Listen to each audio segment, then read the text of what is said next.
made friends with a lot of nurses. And nurses have been very kind to me, even though I'm not one. How did I get into healthcare? There was a person that came to my career day in high school and talked about it, and I just randomly went to that session and immediately forgot about it. And then when I got out of my baccalaureate degree, I was subject to the draft, so I was kind of in limbo until the government decided what they wanted to do with me. And once I found out I wouldn't be drafted, I was told about the program at the University of Alabama in Birmingham. They had just started a program a couple of years before in healthcare administration, and a friend of mine went in it and asked me to go with him. And so I went down there, but I applied late, so I had to go the next year. But I went, I really enjoyed it.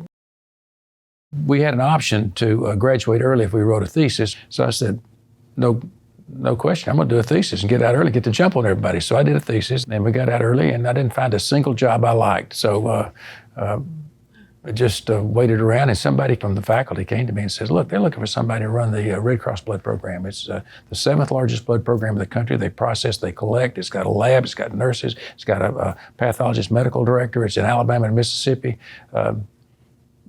I think you might like it. I said, no, that doesn't sound to me like what I'd like. Well, I ended up doing it for a couple of years.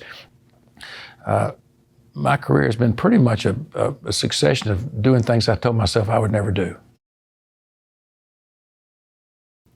I'm just a curious person, and there's a lot of interesting questions involved in healthcare, and I like being around those questions. I found out a lot of very interesting things, and then take a chance. Some of the chances don't work, and you think, oh, that was not very smart, I did that. But if you take a few chances, and some are going to work, some are not going to work, that's the way it goes, but it makes you less afraid to take the next chance. I've heard some of my colleagues say, well, you know, my mission is the bottom line. I thought, my mission is the community. On our campus, we had a daycare facility that was going out of business. We had nurses that needed daycare. So let's just go buy it. So that's what we did. We started a daycare program back before anybody did that, so our nurses could come to work even when their child was sick. They're not just our employees, they're our family and our friends, and you take care of your family and your friends. We started a cancer camp at the 1 week free a year for children, but we would let them come and one of their siblings come and stay for about 5 days free.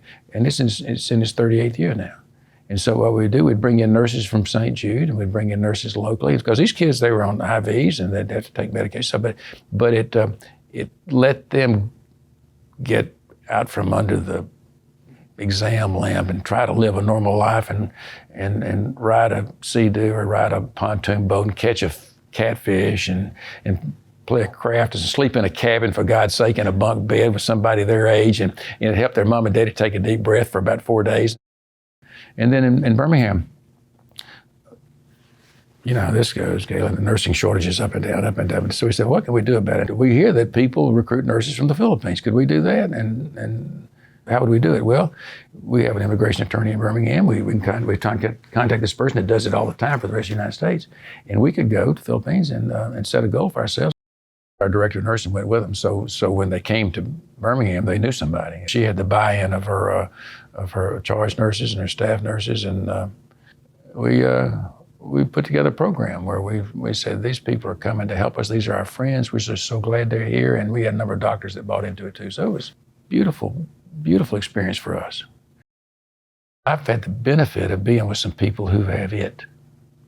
And when you find people who have it, they really bring it all together and just find them and help them. I played high school football. We were okay. We did pretty well. But the reason why we did pretty well, we had a high school All-American halfback.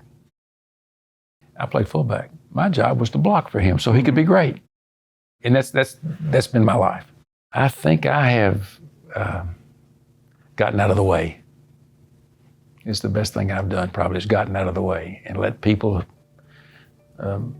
be what they feel they can be. I think when I've had an opportunity, I've tried to empower people. But sometimes you don't have to empower people, you just have to get out of the way.